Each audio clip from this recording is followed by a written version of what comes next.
They are everywhere. Every street corner, every graveyard. They wait silently for us to come. We always come. They trick us, they trap us. They cannot be stopped. They are everywhere and they cannot be stopped. Whatever you do, don't go near them. Don't let them touch you. Because that's all it takes. Just one touch. I'm warning you. Stay away from the angels.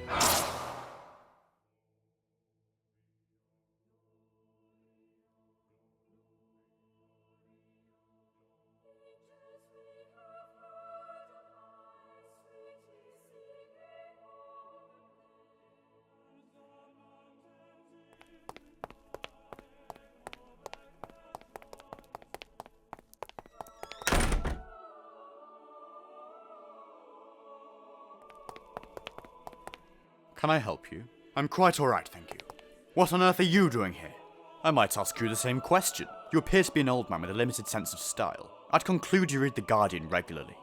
Chances are you saw the article this morning and decided to take a look here for yourself. Old? You haven't got a clue. Oh, and as it happens, yes, I did see that article, and that is exactly why I'm here. Now on the other hand, why would someone as young as you want to hang around in such a derelict and supposedly dangerous building? Sherlock Holmes. I'm a freelance investigator, but the police force usually relies on me to deal with this sort of thing. They really are out of their depth, you know. Shut up! Sherlock Holmes? I don't think you understand. This is no time for fun and games. This place is infested with weeping angels. And what are they when they're at home? Depressed ex-girlfriends? It's the statues. Except they're not statues. They're alien psychopaths that send their victims back in time. And I think they're waking up. Oh, for goodness sake, I've never heard anything so ridiculous. Are you on day release, Mr. Doctor to you?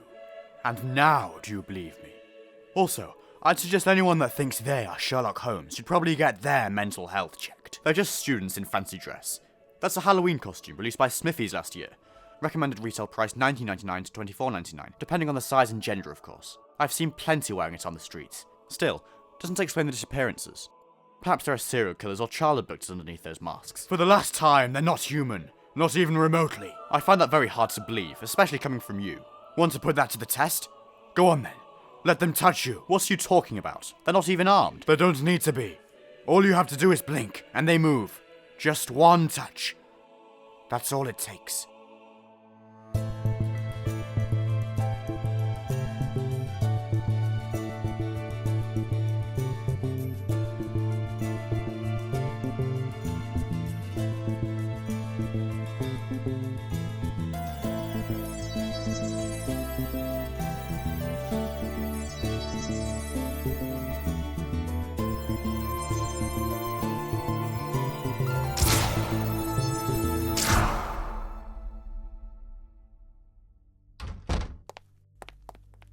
No, I'm sorry, that is just not right. That's exactly how I felt when we first met, but I think I'm beginning to understand now.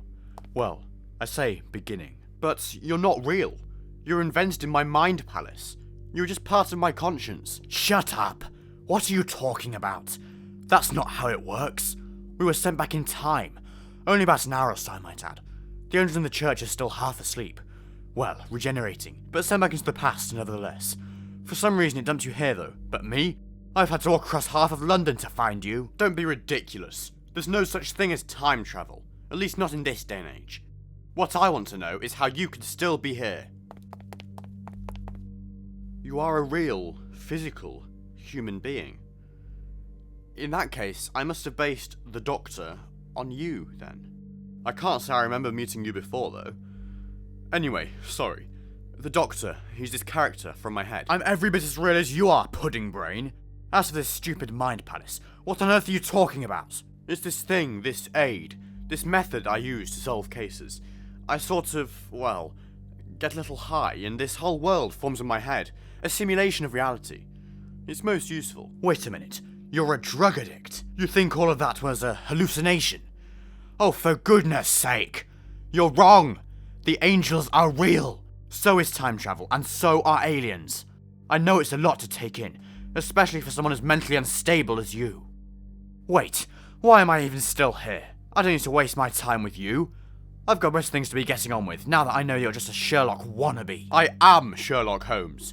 What do you think you're playing at? Have you really read the books that many times? Sherlock Holmes is a fictional character, a creation of Arthur Conan Doyle, introduced in The Strand. Basically just a rip-off of Madame Vastra if you ask me, but that's a different story. Fiction? I'm the real one, not you and your aliens and spaceships and time travel. You're telling me that's logical, but a frankly abnormal sociopath isn't. Actually, I take that back, but the point still stands. We need to get some things straight. We can't just go on contradicting each other. We've got to be mature about this and work out exactly what's going on. Clearly you're more high than I am. Perhaps you have a mind palace of your own, a made-up world where all of this stuff makes perfect sense. Think of it that way if you will. The way I see it, 2 worlds, 2 universes have collided. 2 different thinkers. 2 different ways of thinking. Whoever has engineered this situation, whether it be aliens or not, has deliberately put us together because we're so similar. Take a step back. We're constantly on at each other. They think we'll never get on, but we've got to. We've got to make some sort of sense out of this predicament. So far so good. We both believe in different things, in different ideas. We each think the other is wrong, that their world is wrong. Exactly. Except one of our worlds is wrong. We can't both be right. That meeting in the church, it can't have been a drug hallucination and a time-space anomaly. It's got to be one or the other. So the question is, which? Isn't that obvious? Yes. Well, to me at least. I don't really blame you. I respect your enthusiasm, Doctor, but this world of yours goes against everything I've ever known. It can't be the real one. You're telling me? Anyway, we need to put that aside for now. I agree with you completely, but we're never going to find out the truth unless we stop bickering. Our starting point should be something that's constant in both worlds.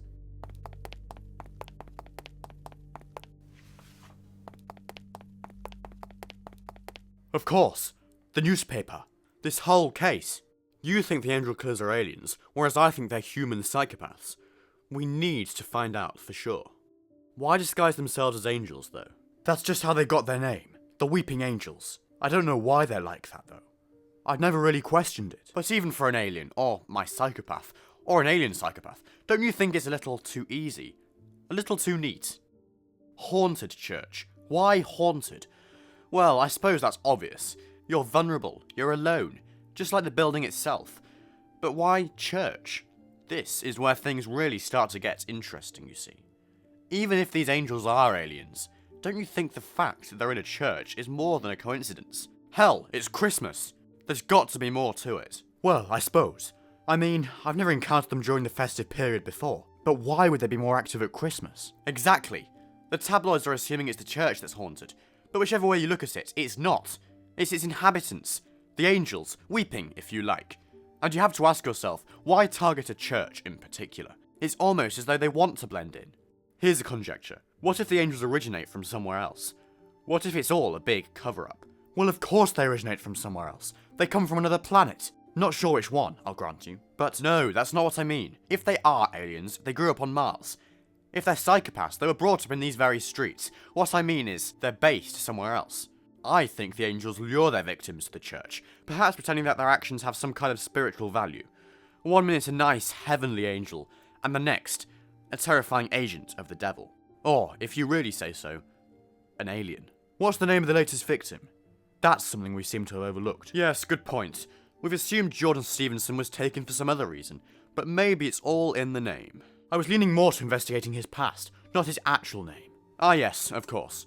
The article tells us his mother is single, dad left 5 years ago, but she doesn't think it's linked. Sherlock, I have read the article, you know. Okay then, tell me how you worked out where she lives, if you're so clever. What? God knows where. It's obvious if you study it closely. There's a photo of her and Jordan together in front of a Croydon housing estate from 2 years ago, and given that the article kindly mentions that's where they're from, it's safe to assume they haven't moved since, and we should be able to work out exactly which one of the 7 estates in Croydon it is from the photo. However, I believe it to be Garnet Road from what we've got so far. Keeping up? I could have done that with a little more time with the article, I'll have you know. Of course you could. We'll get the next cab, and you can explain to me how you would have done it on the journey. For goodness sake, wait. Just wait a minute. I know a way to get there much faster. It's a time machine. It's a police box. It was installed there just the other week. Put there to advertise a new exhibition at the British Museum or something. It's a time machine. I hate to say I told you so, but it was working earlier. It's how I got here. It's a police box. Now look, this isn't the first time this has happened. It was probably the angels. I do hate this parallel universe. Do you want to get a cab now, then? Shut up, Sherlock.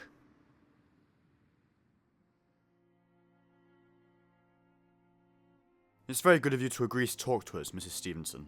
Moira, please. Oh, sorry. No need to worry. You must be going through a lot right now. I know exactly how you feel. How can you say that? You can't even begin to imagine how it feels to lose your child like this. Well, yes, I realise that. I was just trying to sound nice. Look, Moira, we understand, but melodramatic sentimentality is going to get us nowhere. We need the facts so we can work out exactly what happened to your son. Who even are you? You're not the police. No, we're not. We're the ones that do all the work. We've solved cases like this before in the past, and frankly that's all that matters. I promise you we'll have an answer by this time tomorrow. When was the last time you saw Jordan? Oh, God, sorry, it's just past tense. Why did he tell you he was going that night? Why did he leave home? He just said he was seeing some mates. Why should I know where he was really going? So you don't believe him? Your own son? I don't know. Oh, God, I've been so foolish. We have reason to believe that your son's disappearance is not suspicious, Mrs. Stevenson. Or at least not in the way you might think. Moira. Oh, what's the use? Was Jordan religious? We occasionally went to the local church. You know, Easter, Christmas, that sort of thing. Wait, it's just next week, isn't it? I can't face a Christmas without my son. Did he ever go to that church before last Wednesday night? I don't know. You're saying he planned to meet someone? We think that's likely. Did he have any reason to? Was he feeling upset or troubled about anything at all? Well, there was the death of his uncle. Uncle John he was, on his dad's side, not mine. He became a bit of a father figure for him after what happened with Mark, you know. Was his death sudden? Very. Just last week. Tragic, really. Really upset Jordan, if I'm honest. But how does that link to this? What are you suggesting? Suicide? Never. He's not dead. We know he's not. I promise you, Mrs. Stevenson, he was not killed. How could he have been? He literally just disappeared from that church. No traces of blood, no body found. But how can you be so sure? Moira, did Jordan ever show an interest in angels? Anything like that? Not to my knowledge. I mean, there are those ones you get in the graveyards, but they've always been there. They're just statues, not killers. Okay, Mrs. Stevenson. Thank you for your time. I think we have all the information we need to know. Let us know if you remember anything else, or anything else happens. Thanks again. She was just opening up. Why did you have to make us leave? I don't think there's much more she could have told us. But at least we now know a bit more about how these angels behave. Should help us predict their next move. The game is on. Don't blink. It's the Weeping Angels. They've got her. This isn't a game anymore, Sherlock. Just try blinking and it'll pounce. Right. But why her? They got her son. A family vendetta, perhaps? No, that wouldn't make sense. How would the other victims fit in? There's something else that connects them all. There's got to be. There's not usually a pattern. Why pick and choose at this time? If they can transport themselves all the way from a church in London to a Croydon housing estate, why not take everyone else along the way? It makes no sense. Shut up. I'm nearly there, but I need more time to think. Wait, that's it! Doctor, it's grief. Oh, that is clever. I don't quite understand how or why they are doing this, but that is clever. Of course. Perhaps the angels can gain more time energy by displacing humans who have suffered grief. Some form of emotional energy, maybe. Whatever the case, that's got to be it. Jordan was mourning his uncle. Moira was grieving him. It's a chain reaction. Each extra death releases a whole other bubble of grief for them to feed off. That must be how these angels work. Oh, that is good. Doctor, it's not aliens. It's an old friend of mine. Well, I say friend. A friend of yours? Oh no, you must be mistaken. As far as I'm concerned, that means only one thing. Hell. Because M is for Moriarty. Well, it can only be one of them. Maybe that's the key. One of our enemies has engineered this situation. It's time to find out which one. Sorry? Oh yes, we can discuss our little discrepancy on the way. We have a cab to catch.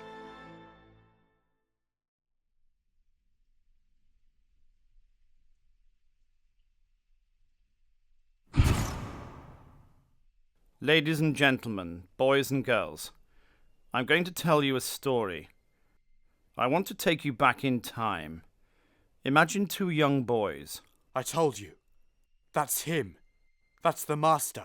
Or young men. Two males with strikingly similar personalities. Well, you'd expect them to be friends, surely. No. I'd know that voice anywhere. That's Moriarty. Well, they were. Oh no. It's not one or the other. It's both of them. They're working together. There was a hint of friendship. That was so very long ago. Now, you might be asking yourself what went wrong. On the surface, it would appear that these two people had almost nothing not in common with each other. The truth is, there are more to these men than meets the eye. Some fundamental differences, you might say. One strove to protect the world, warding off any hint of evil. The other wished for nothing but evil. One loved humanity. The other despised it. But both admired one another, despite the odds. A mutual respect more complicated than any other relationship known to mankind. It's tempting to wonder, however, what would have happened if it hadn't gone wrong all those years ago. What could have happened if events could be rewritten? Oh no. No, you don't. Could we have 2 volunteers from the audience? Maybe you, sir. And you, please. Is that okay? Yes, I thought so. Ugh, finally. You took your time. We really thought you might have got here a bit quicker, you know. You really didn't have to go to all this trouble. You could have just invited us from the start. Why bring an audience? They don't need to see this, whatever this is. This lot? Nah, they're just holograms. Who are you, anyway? Let's start with him. Moriarty, I'm guessing. Who else? Well then, this is Missy. Basically, she is to me what he is to you, Sherlock. Only there's a big difference. Sherlock Holmes and Professor Moriarty are fictional. You sure about that, Mr. Doctor? I don't think you should be. Besides, it makes the game more enjoyable if you don't know. Don't give me any more of that. The Weeping Angels are alien beings. I'm a Time Lord, she's a Time Lady. It's you and your Sherlock Holmes that don't belong here. You see, I told you he would say that. Should we tell him the really interesting part? Oh, okay. We might as well. What are you two babbling on about? Is anything either of you have been faced with seem normal, seem real? You think you've got it worked out, but you haven't got a clue. Only we know the truth. One of you is real, and the other is not. But we have taken the liberty of creating some very similar scenarios for you to choose between. I will admit this isn't exactly the main headline, but we might as well get it over and done with. Scenario A. The Doctor is real, but Sherlock Holmes is fake. After choosing, the Doctor would wake up to find a dream crab attached to his face. It was all a dream. Scenario B. It's in your mind palace, Sherlock. You've overdosed. The effect is so strong you've forgotten exactly why you took the drugs in the first place. But never mind the Doctor and his aliens. None of that is real. Don't believe it for a second. And that's just a starter. We've still got the main course to come yet. You're telling me there's more? Oh, for goodness sake. Patience is a virtue, my dear Sherlock. Although, to be honest, we've already revealed our plan to you. Thought you would have worked this one out by now. The 2 boys. One of them is meant to be me/Sherlock, and the other the Master/Moriarty. We get that. Ah yes, you want to turn back time? Change fixed events? I'm guessing that's where the angels come in. Only you can't use them, and you can't trust them. I think that's quite a statement from you, Doctor, seeing on this particular occasion that we know more about this particular batch than you. What do you mean, batch? Weeping Angels don't come in batches. They're not produced. No, stupid! Different angels do different things. They adapt. They change. All they care about is maximizing their input of time energy. They feed on it. They don't care how they get it. So you want to send us back in time to alter our own pasts? No, that is incorrect. Oh, I told you he'd assume that too. You're wrong, Doctor. We're not sending you and Sherlock back to earlier points in your timelines. That's far too complicated and, to be honest, completely unnecessary. No. Why send you back into your past? And we can bring your past back to you. These angels are special. They've developed a way of reversing a timeline of a certain person, sending them back to a particular point in their past. Wax wonders on the grieving. They're spiritless. Their behaviour is irrational. They're vulnerable. but send them an angel, a messenger from God, and tell them that they can fix their grief, send them back to the good times. They don't hesitate. Only there's one part we don't tell them. Once reversed back to an earlier point in their timeline, they aren't aware of any future events. They don't even realise they were sent back. And the very best bit is that they're stuck in that loop forever. From the moment they encounter the angel, it's never ending, like a stuck record. And the angel will love it, feeding off the infinite potential of the possible futures that will never see the light of day. It's a win-win situation. But by sending us back to that point, trying to recover a lost friendship, you're no better than them. You're just as naive as your victims. What he said. It'll never work. Well now, let's just see, shall we? Just one touch, that's all it takes. Honestly, you're making fools of yourselves. This is ridiculous. There are much easier ways to re-break the ice. I mean, if all this mattered so much, you should have just told me. We could have worked it out somehow, I'm sure.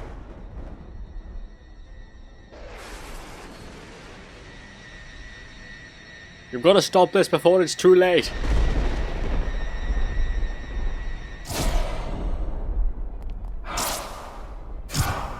No, that's not supposed to happen. Get away from me! I did warn you, Master. Then again, you never did really listen, did you, old chap? So how'd you change your face then? You've worn exactly 10 since the eyebrows. That's the least of our problems right now, dear Holmes. All that matters is that you accept I'm exactly the same man as I was before. Now, what was I saying? Oh yes, I hate to say it, but I told you so. To the angels, you're just another Time Lord, Master. And you're not even that, Moriarty. You're human, just like Sherlock here. Well, you both wanted to prove how similar you are to your respective arch-enemies. What more proof do you need? You think they control us?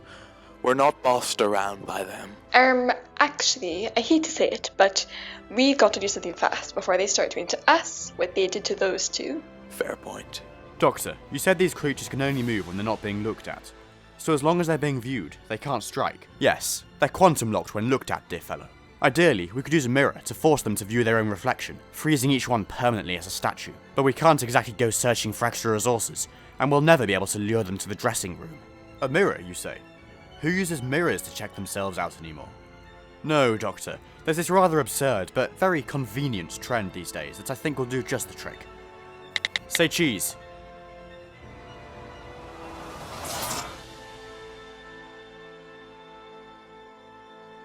Now that was surprising, and I love surprises. Surprising indeed, and extremely impressive. I can't say I've ever seen someone defeat a weeping angel with a selfie camera before. So where does this leave us now? I'm sure you two are both feeling very uncomfortable, cowering over there. Your plans have completely backfired, and frankly, your reputations are in shatters. But at least your point has sort of been proved. Just not by you. Yes, well, perhaps we should be getting off to our respective dimensions. It was fun though, really. We must do this again sometime. Wait, there's still one piece of the puzzle we haven't solved yet. Which one of us is real? Yes, I'd quite like to know that too. Oh, come on, Sherlock. Haven't you worked that one out yet? He said that as though the answer was obvious, as if it's been staring us in the face the whole time. But it's not. At least not to me. Me neither. I mean, well, go on. The only logical solution, really, would for us to both be real. Missy and Moriarty, they worked together to bring us here. They were equals. Neither had more control or advantage over the other. And I suppose the same could be said of us, too. So, it's both of us. But it can't be. My world is full of spaceships and time travel and aliens. Everything about Sherlock Holmes contradicts that. Plus, you're fictional. Oh, don't go there again. Unless... What? You're not going to like it? For goodness sake, spit it out. As far as I'm concerned, you're the myth. From my perspective, all these stories of space and time and aliens are nothing more than fiction. Yes, well, I can just about appreciate that. So can I. Now, put that alongside your fictional concept of Sherlock Holmes, and what do you get? Wait, what? Oh, of course! For us both to exist in one neutral, unbiased dimension. That's the only explanation. We're both fictional.